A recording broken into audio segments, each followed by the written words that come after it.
When we mention the term philosopher, a specific notion typically comes to mind, often that of a knowledgeable, composed individual exuding wisdom and maturity. It might not be anticipated that these figures could exhibit playful behavior with those about to end their lives or even engage in unpredictable actions like urinating on unsuspecting bystanders. Nevertheless, some of the most brilliant minds in philosophy have indeed displayed such unconventional behaviors.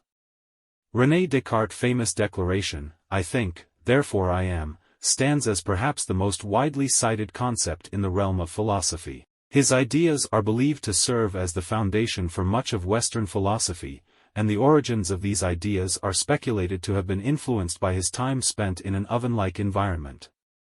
Although the exact details of when and where this occurred remain debatable, Descartes himself acknowledged its occurrence.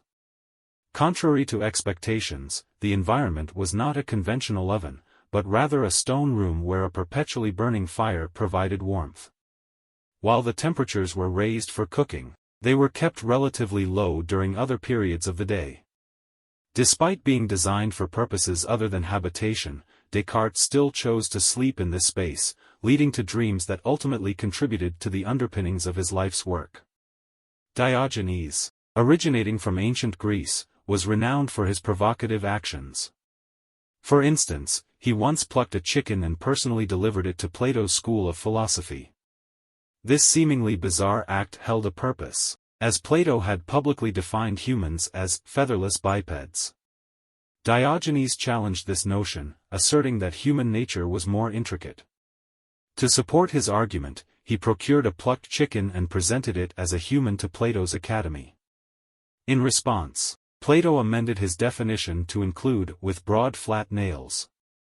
Diogenes notably resided in a small barrel in public, raising the question of his private moments.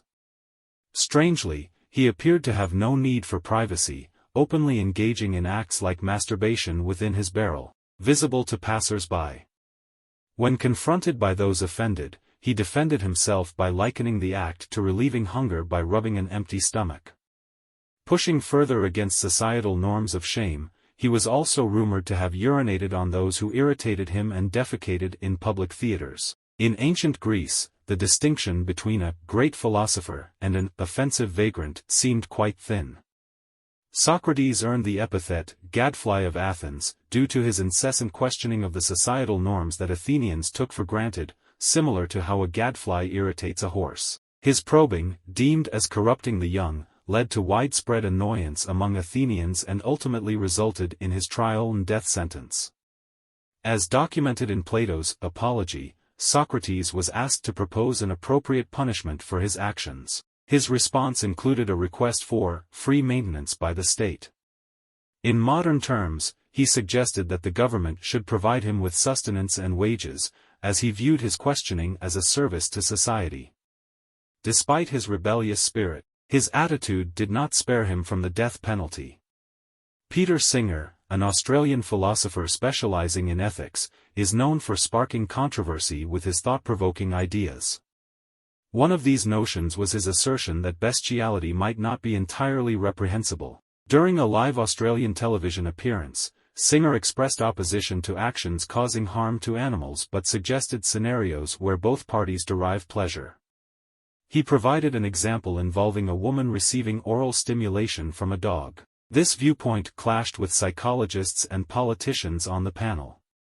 While many of his ideas remain obscure, the name Friedrich Nietzsche is recognizable to most.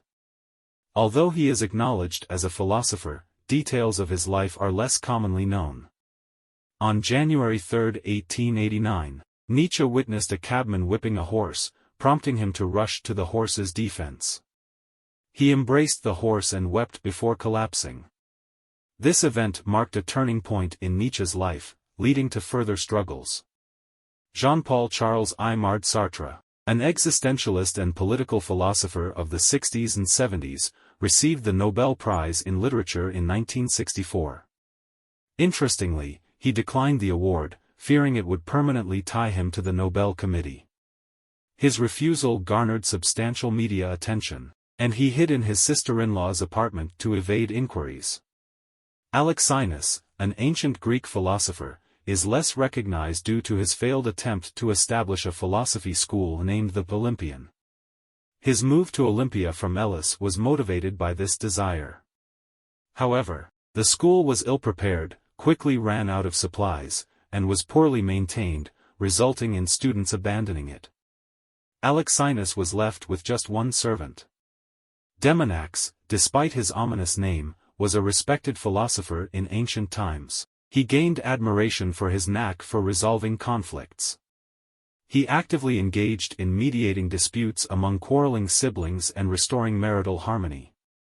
Notably, he provided these services free of charge due to his genuine enjoyment of the process.